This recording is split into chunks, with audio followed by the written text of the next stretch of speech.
사랑하는 여러분, 오늘은 5월 5일 어린이날입니다. 참 기쁘고 소중한 날이죠. 오늘 우리에게 주시는 말씀대로 365 성경 말씀은 역대상 10장에서 12장까지의 말씀입니다. 역대상의 이야기는 어제까지 그 신앙의 연대기를 보여주는 족보의 소개를 끝내고 오늘부터는 신앙의 정점을 이루었던 다윗 왕가의 이야기를 소개해주고 있습니다.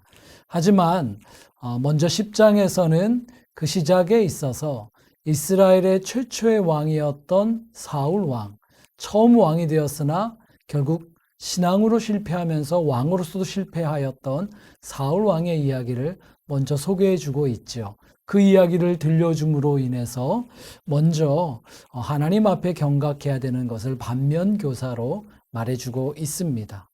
이어서 11장에는 온 이스라엘 백성이 다윗을 왕으로 옹립하는 즉위식의 장면부터 이야기가 시작되고 있습니다. 그런데 여러분, 우리가 이전에 읽었던 사무엘상 하에는 다윗이라고 하는 한 사람이 어릴 때의 모습과 하나님이 부르셨던 모습, 왕이 되기까지 많은 고생했던 모습들이 자세하게 소개되어 주고 있지요. 하지만 역대상의 말씀은 그러한 것은 우리 사무엘상 하에 맡겨두고 그가 왕이 되었던 그 시점부터 이야기를 들려주고 있습니다. 그리고 나서 오늘 특별히 11장, 12장에 보면은 그와 함께 하였던 용사들, 다윗의 용사들을 쭉 소개해 주는 것을 볼 수가 있습니다. 이것이 오늘 우리가 읽는 본문의 특별한 점이라 말씀드릴 수가 있겠습니다. 이 대단한 영웅과도 같은 다윗의 이야기, 그 이야기는 그의 즉위식은 11장 앞부분에 잠시만 언급하고요. 이후에 12장 끝까지는 다윗과 함께했던 용사들의 이름이 쭉 나열되는 것을 보게 됩니다. 어떠한 의미가 있을까요? 여러분, 한 사람 영웅을 소개하는 것에 집중하기보다는 그 시대 그 민족의 뛰어난 그 부흥의 역사가 실은 그와 함께하였던 용사들, 동역자들이 있었고 그들이 중요했다라고 하는 것을 역대상은 말해주고자 하는 것입니다. 예전에 우리나라 축구선수 박지성 선수가 세계적인 축구 클럽인 맨체스터 유나이티드에서 활약을 했었지요. 그 당시 박지성 선수의 별명이 언성 히어로, 불러지지 않은 영웅, 숨겨진 영웅, 그런 별명을 가지고 있었습니다.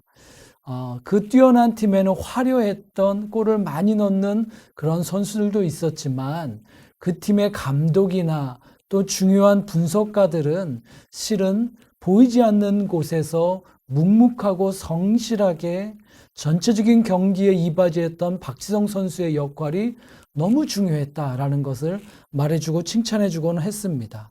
여러분, 오늘 역대상이 소개하는 다윗 왕이라고 하는 이스라엘의 정점을 이루었던 그 시대를 다윗 한 사람보다는 그와 함께 하였던 그 영적인 부흥의 시대를 이끌었던 그의 용사들, 그의 동역자들을 소개해주고 있습니다. 그것도 단순히 다윗과 함께 했던 유대 지역의 형제들과 용사들만 소개해주는 것이 아니죠. 12장에 보면은 하나된 왕국을 이루고 난 이후에 각 지파에서 다윗과 함께하였던 각 지파의 용사들 그 숫자를 소개해주고 있습니다. 다윗이라고 하는 때의 그 위대한 시대, 그 위대한 왕국은 결국은 한 사람 다윗만이 아니라 충성되고 헌신된 많은 용사들로 인해서 가능했다라고 하는 것을 오늘 본문이 말해주고 있는 것입니다. 여러분, 이렇게 이야기해 주는 것은 이 책을 받아들고 있는 귀한 공동체, 포로의 땅에서 돌아와서 새롭게 공동체를 세워가야 하는 귀한 공동체에게 매우 중요한 메시지를 담고 있는 것 아니겠습니까? 한두 사람의 영웅만 기다릴 것이 아니라 각자가 자신의 자리에서 하나님을 향한 충성되고 헌신된 용사들이 되어야 한다는 것입니다. 여러분, 이러한 메시지는 오늘 우리에게도 매우 중요하다라는 생각을 하게 됩니다. 우리의 삶에도 우리 스스로가 하나님 부르신 신앙의 공동체 안에서 충성되고 헌신된 용사들이 되어야겠습니다. 한두 사람의 뛰어난 리더만으로는 되지 않는 것이고요. 그와 함께하는 수많은 용사들이 필요하다라는 것입니다. 특별히 오늘 어린이날을 맞이하여서 우리 어린이들, 자녀들 가운데 다윗과 같은 하나님의 뛰어난 믿음의 영웅들이 나타나기를 정말 기도합니다. 하지만 한두 사람의 그러한 사람이 아니라 우리 어린이 세대가, 우리 자녀 세대 모두가 다 하나님의 나라를 일구어가는, 각자의 자리에서 세워가는 숨은 영웅들이 되기를 그렇게 기도해 주시고 격려해 주시는 귀한 날, 어린이날 되시기를 바랍니다.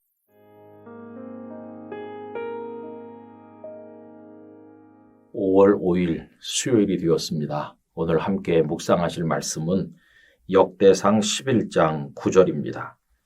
만군의 여호와께서 함께 계시니 다윗이 점점 강성하여 가니라. 아멘.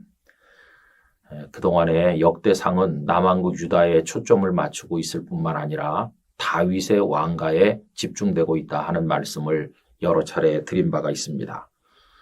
10장에서는 사울의 죽음을 언급한 이후에 11장부터 본격적으로 다윗 왕가의 이야기가 전개되고 있습니다. 그런데 오늘 본문은 다윗이 점점 강해졌다 이렇게 말씀하고 있죠. 여러분, 다윗은 점점 강성해지는 인생을 살았습니다. 그는 작게 출발했습니다. 베들레헴의 목동이었죠. 그 다음에는 골리앗을 이긴 백성들의 영웅이 되더니 사울 왕의 장군이 되었습니다. 그러더니 나중에는 왕의 사위가 되었죠. 그리고는 급기야는 이스라엘의 왕이 되었을 뿐만 아니라 주변 여러 나라들을 굴복시키고 강대한 나라의 대왕이 되기에 이르렀습니다. 물론 중간에 사울의 칼에 쫓기기도 하고 아들 압살롬의 반란으로 인해서 도피할 때도 있었고 고통의 나날이 없었던 것은 아니지만은 전체적으로 보면 그의 인생은 아주 작게 낮은 데서 출발해서 상승 곡선을 긋는 인생을 살았음을 우리가 알 수 있습니다. 그런데 다윗은 어떻게 이처럼 점점 강성해질 수가 있었을까요? 오늘 본문은 그 비결을 아주 간단하게 언급하는데 하나님께서 함께 계셨기 때문이라고 말씀합니다. 다시 한번 읽어보겠습니다. 만군의 여호와께서 함께 계시니 다윗이 점점 강성하여 가니라. 아멘. 이 말씀이 우리들에게도 그대로 이루어지기를 간절히 소원합니다. 여러분, 이게 바로 성도가 인생을 살아가는 성공의 공식이어야 할 줄로 믿습니다. 그렇다고 한다면 하나님께서는 다윗과 함께 계셔서 어떻게 그를 도우셨습니까? 그가 베들레헴의 목동일 때 사무엘을 보내서 왕이 될 사람으로 기름을 부으셨고 그 이후에 하나님의 영이 그에게 충만하게 임하여 계셨습니다. 골리앗을 만났을 때는 두려움이 사라지게 하셨고 거룩한 분노를 가지고 골리앗을 향해 달려가게 하셨고 골리앗을 물리치도록 도우셨습니다. 사울의 장군이 되었을 때는 보내는 곳마다 가서 승전했을 뿐만 아니라 모든 상황에 맞게 적절하게 처신하는 지혜를 그에게 주셨습니다. 그리고 나중에 사울에게 쫓길 때 하나님께서는 생명 싸개로 그를 싸셔서 머리털 하나 상하지 않도록 그를 보호하셨습니다. 그리고 다윗이 사울을 제거하고 혁명하듯이 왕이 된 것이 아니라 사울은 블레셋과의 전쟁에서 죽었고 그 빈 왕의 자리를 자연스럽게 다윗이 얻도록 순탄하게 인도하신 것을 볼 수 있겠습니다. 7년 6개월 동안 사울의 아들인 이스보셋과 두 나라로 갈라져 있었지만 다윗이 점점 강성해짐으로 인해서 이스보셋이 죽은 이후에 저절로 이스라엘 12지파의 왕이 되었습니다. 여러분, 이게 얼마나 순탄한 인생으로 말씀되어 있습니까? 본인이 억지로 노력해서 되게 하는 게 아니라 하나님께서 함께 계심으로 순적하게 순리대로 모든 것이 이루어지는 모습, 바로 이런 모습을 형통하다라고 말할 수가 있을 것입니다. 안 되는 걸 억지로 되게 하려고 애쓰는 사람, 하나님께서 돕지도 않으시는데도 자기 힘으로 해보려고 애를 쓰는 사람을 보는 것은 정말 안타까운 것입니다. 여러분, 우리 성도님들의 삶은 순리대로 인도되길 원합니다. 하나님께서 함께 계셔서 도우시기를 원합니다. 지나놓고 보면 이게 다 하나님의 은혜였어. 어떻게 이런 놀라운 일이 있었나 하고 하나님께 감사할 수 있는 인생을 우리 모두가 살아가게 되기를 원합니다. 하나님과 함께 계시기를 소망하시기 바랍니다. 그러면 우리 인생도 점점 강성하여 갈 줄로 믿습니다. 거룩하신 아버지 하나님, 저희와 함께 계셔서 도우심으로 저희도 점점 강성하여 가는 다윗 같은 인생을 누리게 하여 주시옵소서. 예수님의 이름으로 기도하옵나이다. 아멘.